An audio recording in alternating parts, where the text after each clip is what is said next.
നമ്മുടെയൊക്കെ വാഹനങ്ങൾ ചിലപ്പോൾ 2-3 ദിവസം നിർത്തിയിട്ടതിന് ശേഷം സ്റ്റാർട്ട് ചെയ്യുമ്പോൾ ചിലപ്പോൾ അത് സ്റ്റാർട്ടാക്കാതെ വരാറുണ്ട്. ബാറ്ററി മുഴുവൻ വോൾട്ടേജും ഡ്രോപ്പായി പോയതുകൊണ്ടാണ് അങ്ങനെ വരുന്നത്. പിന്നെ നമ്മൾ ജമ്പ് സ്റ്റാർട്ട് ചെയ്യുകയോ വേറെ ബാറ്ററി റെൻ്റിനെടുക്കുകയോ ചെയ്യാറുണ്ട്. അതിന് പാരാസിറ്റിക് ലോസ് എന്നാണ് പറയുന്നത്. അത് നമുക്കെങ്ങനെ സിമ്പിളായി ചെക്ക് ചെയ്ത് ലോസ് ഉണ്ടോ ഇല്ലയോ എന്ന്, വോൾട്ടേജ് ഡ്രോപ്പ് ആകുന്നുണ്ടോ ഇല്ലയോ എന്ന് നമുക്ക് ചെക്ക് ചെയ്ത് കണ്ടുപിടിക്കാം. അതെങ്ങനെയാണ് ചെയ്യേണ്ടതെന്ന് നമുക്ക് നോക്കാം. ഇത് ചെക്ക് ചെയ്യുന്ന സമയത്ത് എൻജിൻ ഓഫ് ആയിരിക്കണം. അതുപോലെ കീ ഊരിയെടുത്ത ശേഷം എല്ലാ ലൈറ്റും എല്ലാ ഇൻസ്ട്രുമെൻറ്റും വണ്ടിയിലുള്ള ഇലക്ട്രിക്കൽ സംബന്ധമായ എല്ലാം ഓഫിലായിരിക്കണം. ലൈറ്റ്, വൈപ്പർ, ഇൻഡിക്കേറ്റർ തുടങ്ങിയ എല്ലാം ഓഫ് ശേഷം മാത്രമേ ഇത് തുടങ്ങാൻ പാടുള്ളൂ. അതിനുശേഷം ബാറ്ററിയിൽ നിന്നുള്ള നെഗറ്റീവ് ടെർമിനൽ റിമൂവ് ചെയ്യുക. അപ്പോൾ നമുക്കതിനുവേണ്ടി ഒരു മൾട്ടിമീറ്റർ ആവശ്യമാണ്. മൾട്ടിമീറ്ററിൻ്റെ DC ആംബിയർ ചെക്ക് ചെയ്യുന്ന രീതിയിൽ മൾട്ടിമീറ്റർ സെറ്റാക്കി വെക്കുക. അതിനുശേഷം നെഗറ്റീവ് ടെർമിനൽ ബാറ്ററിയിൽ നിന്ന് റിമൂവ് ചെയ്യുക. മൾട്ടിമീറ്ററിൻ്റെ ഒരു ടെർമിനൽ ബാറ്ററിയുടെ നെഗറ്റീവ് ടെർമിനലും മറ്റേ ടെർമിനൽ നമ്മൾ റിമൂവ് ചെയ്ത് വെച്ച കേബിളിലും മൾട്ടിമീറ്ററിന് സീരീസ് ആയിട്ട് കണക്ട് ചെയ്യുക. അതായത് ആംബിയർ അളക്കുന്നത് സീരീസ് മോഡിലാണല്ലോ, വോൾട്ടേജ് നമ്മൾ പാരലൽ മോഡിലും ആംബിയർ മെഷർ ചെയ്യുന്നത് സീരീസ് മോഡിലുമാണല്ലോ. അപ്പോൾ ഈ പറഞ്ഞ രീതിയിൽ മൾട്ടിമീറ്ററിൻ്റെ കണക്ഷൻ ബാറ്ററിക്ക് സീരീസ് ആയിട്ട് നമ്മുടെ നെഗറ്റീവിലേക്ക് കൊടുക്കുക. അപ്പോൾ നമുക്ക് എത്ര ആംബിയർ കാണിക്കുന്നുണ്ടോ എന്ന് ചെക്ക് ചെയ്യുക.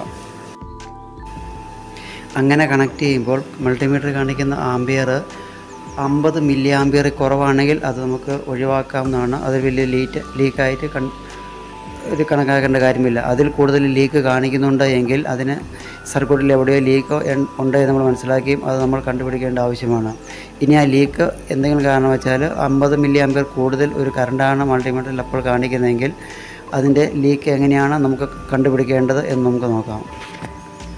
അതിനായി ബാറ്ററിയുടെ നെഗറ്റീവ് ടെർമിനൽ റിമൂവ് ചെയ്ത ശേഷം മൾട്ടിമീറ്റർ സീരീസ് ആയി കണക്ട് ചെയ്യുക. അപ്പോൾ നമ്മുടെ മൾട്ടിമീറ്ററിൽ കാണിക്കുന്ന ആംബിയർ എത്രയാണ് ചെക്ക് ചെയ്യുക. 50 മില്ലി ആംബിയർ കൂടുതലാണെങ്കിൽ ഡ്രോപ്പ് ഉണ്ടോ എന്ന് നമുക്ക് മനസ്സിലായി. ഇനി ഏത് സർക്യൂട്ടിലാണ് ഡ്രോപ്പ് എന്ന് നമുക്ക് അറിയേണ്ടതുണ്ട്. അതിനുവേണ്ടി നമ്മൾ ഓരോ ഫ്യൂസും ഊരി മാറ്റേണ്ടതുണ്ട്. വണ്ടികൾക്ക് 2 ഫ്യൂസ് ബോക്സാണ് കാണാറുള്ളത്. സാധാരണ വണ്ടിയുടെ ഫ്രണ്ടിൽ ബോണറ്റ് തുറക്കുമ്പോൾ അവിടെ ഒരു ഫ്യൂസ് ബോക്സും പിന്നെ വണ്ടിയുടെ ക്യാബിനിൽ സ്റ്റിയറിങ്ങിൻ്റെ അടിയിലായിട്ടും ഒരു ഫ്യൂസ് ബോക്സ് കാണാറുണ്ട്. 1 ബൈ 1 ആയിട്ട് ഓരോരോ ഫ്യൂസുകൾ ഊരി മാറ്റി നോക്കുക. ഏത് ഫ്യൂസ് ഊരുമ്പോഴാണ് നമ്മൾ മൾട്ടിമീറ്ററിൽ കാണിച്ചിരിക്കുന്ന ആംബിയർ കുറയുകയോ സീറോ ആകുകയോ ചെയ്യുന്നതെന്ന് നോക്കുക. നമുക്ക് ആദ്യം കണ്ടതിനേക്കാളും ആംബിയർ കുറയുന്ന ഏത് ഫ്യൂസാണെന്ന് ചെക്ക് ചെയ്ത ശേഷം ആ സർക്യൂട്ടിലായിരിക്കും ഇതിൻ്റെ കംപ്ലൈൻ്റ് ഉള്ളത്. അതിൻ്റെ വയർ എവിടെയെങ്കിലും ബോഡിയുമായിട്ട് ടച്ച് ആയിരിക്കുമോ, എന്തെങ്കിലും സ്ക്രൂ ടൈറ്റ് ചെയ്തപ്പോൾ അത് ജാം ആവുകയോ ഒക്കെ ചെയ്തായിരിക്കും സാധാരണ ബോഡി ലീക്കേജ് വരുന്നത്. അല്ലെങ്കിൽ എലി കയറി വയർ കരണ്ട് തിന്നാലും ഇതുപോലെ ബോഡി ടച്ചാകാൻ സാധ്യതയുണ്ട്.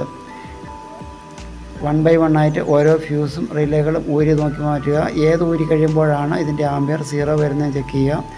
പിന്നെ നമുക്ക് ആ സർക്യൂട്ട് മാത്രം ചെക്ക് ചെയ്താൽ മതി. അപ്പോൾ ഏതെങ്കിലും ഇൻഡിക്കേറ്ററാണോ, ഹെഡ്ലൈറ്റാണോ, വൈപ്പറാണോ,